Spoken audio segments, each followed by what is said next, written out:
Okay, thank you very much indeed for that, Joseph. I'm going to pick up on one of two of those themes and try and just explore them in a slightly more theoretical way. Let me first of all say something about the army, because the army has been absolutely central to the events which have taken place in Egypt over the last 3 weeks. There's been a huge amount of discussion in the media about the role of the army and what the army decides is critical and so on and so forth.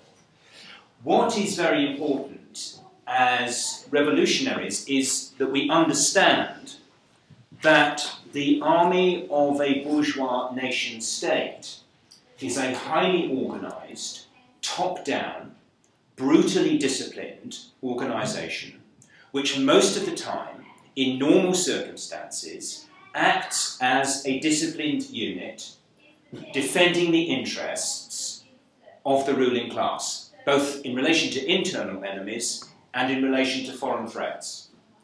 The only times when that is not true is in moments of revolution. Because in moments of revolution, because the army reflects the character of society, and because revolution is a crisis that tears society apart, the army is at risk of fracturing along class lines. Now, if you don't grasp that, you don't understand the behaviour of the generals in Egypt over the last 2 or 3 weeks. Because the Egyptian army is a class army. The generals are rich and powerful and corrupt, and Joseph has been talking about the degree to which they are an integral part of Egyptian capitalism, an integral part of the Egyptian ruling class, with very strong links to US imperialism, absolutely part of the system. And at the base, there are 500,000 ordinary soldiers recruited from the villages and the working class suburbs of Egypt.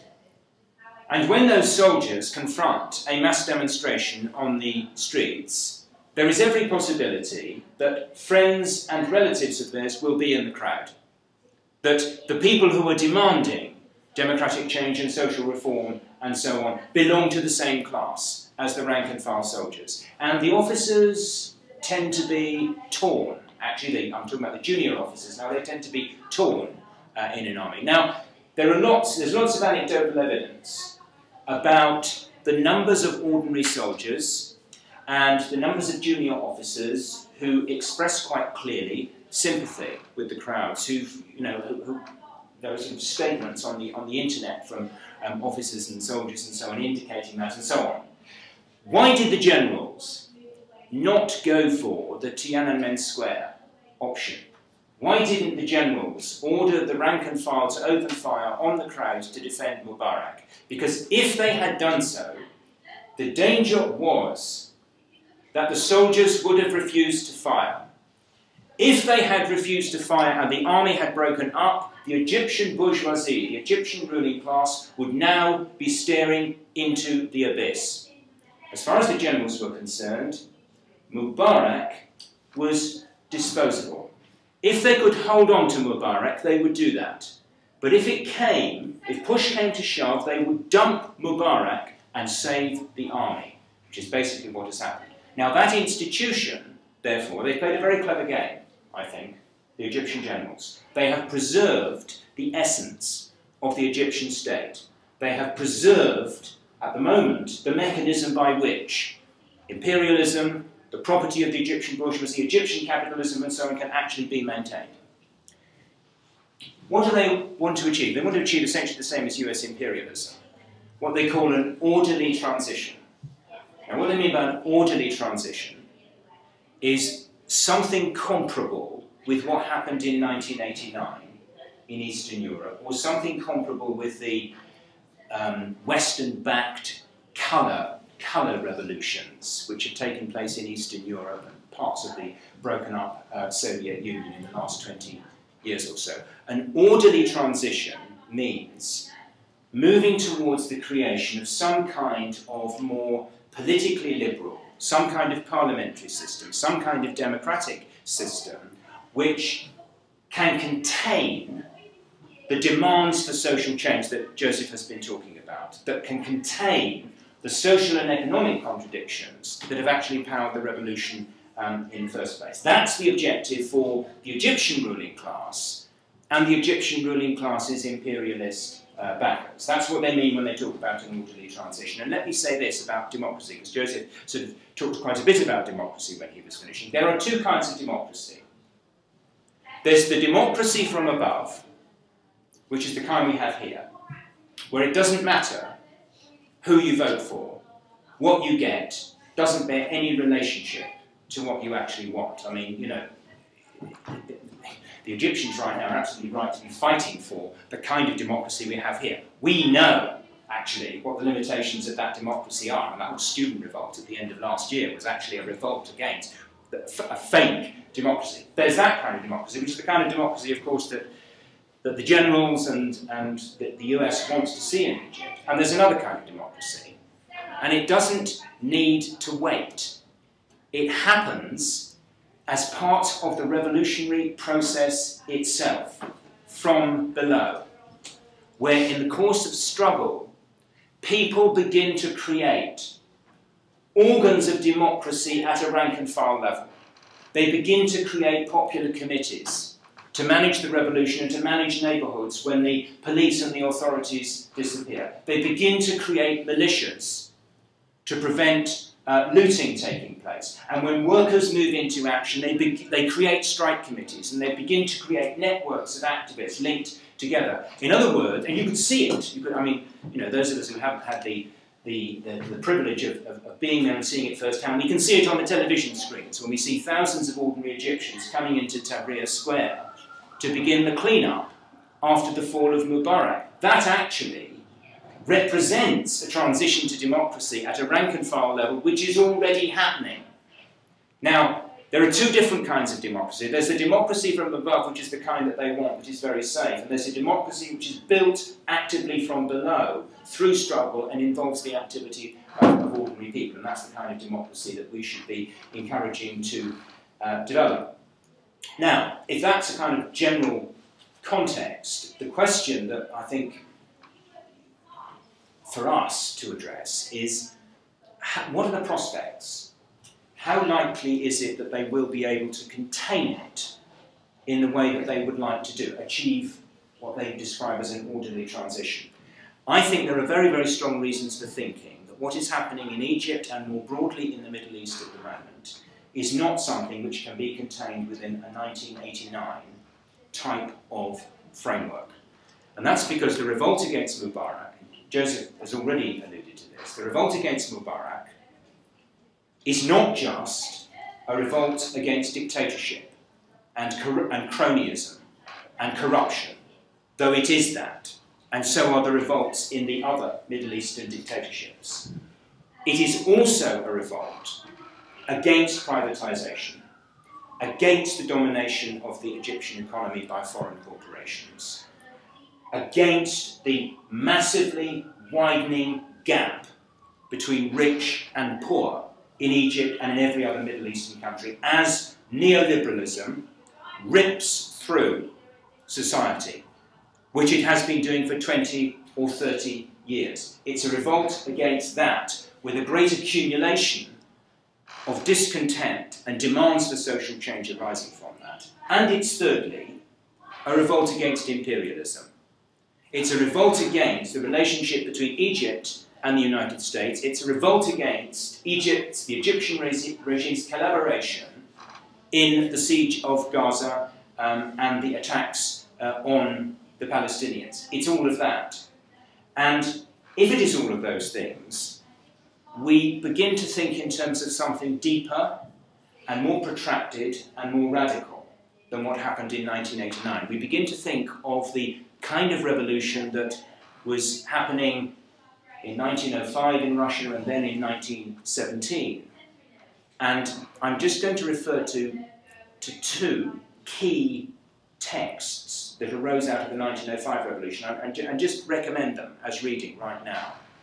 Because reflecting on the experience of 1905, the Polish-German revolutionary Rosa Luxembourg wrote a pamphlet called The Mass Strike. And in The Mass Strike, she talks about the way in which the mass strike is the basic mechanism of working class revolution. And we saw workers coming into action in huge numbers towards the end of the 18 days and helping to give Mubarak the final push.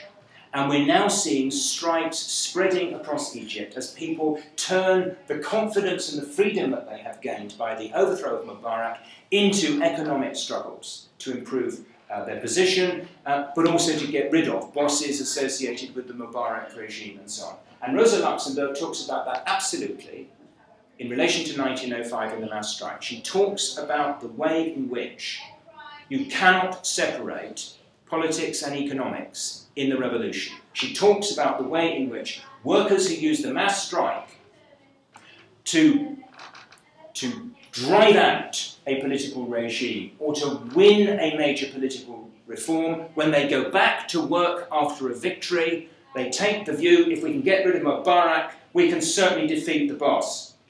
And the confidence that comes from that political victory then translates into a wave of economic struggles. And as they beat the boss and they win higher wages, that feeds the confidence further and spurs them back into the political arena. The mass strike absolutely describes the way in which a deepening revolution, moving beyond just political and democratic demands into a struggle for social change, actually develops. And I think we can already see that beginning to happen.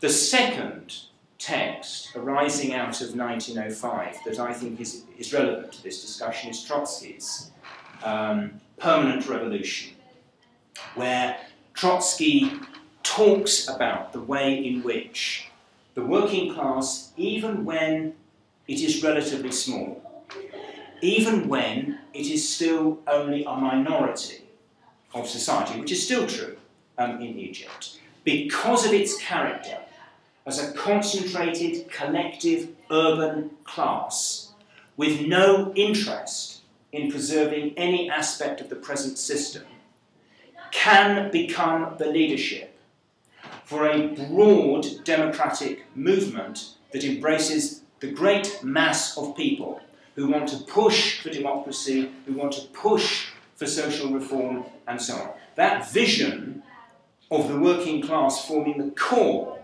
of a mass democratic popular movement and driving it forwards, instead of allowing it to be derailed in the way that the Egyptian ruling class wants to see happen, in the way that Western imperialism wants to see happen, that sense that the working class can drive the revolution forward and turn it into the socialist revolution that Joseph was talking about, that's talked about in this text in 1905. And I want to conclude by just saying this before we start the discussion.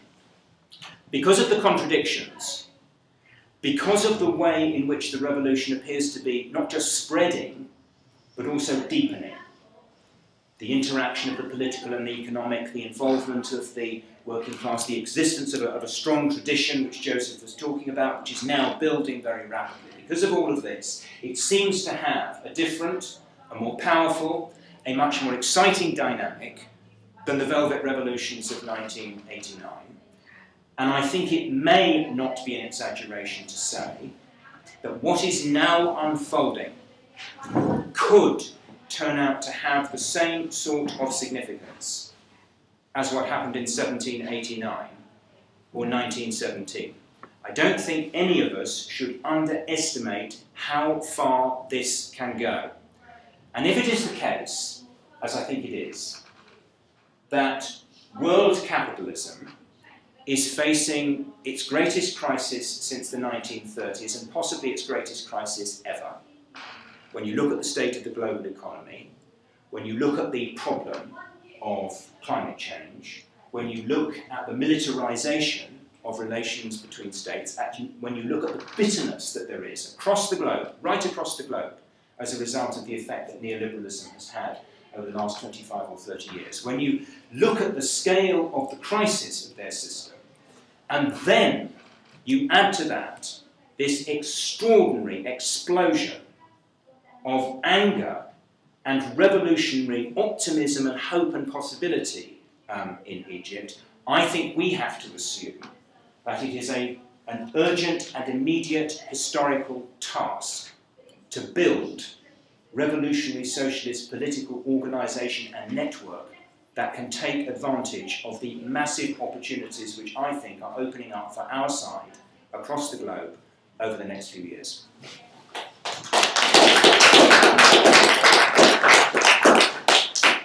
Thank you. Both of your talks are very interesting.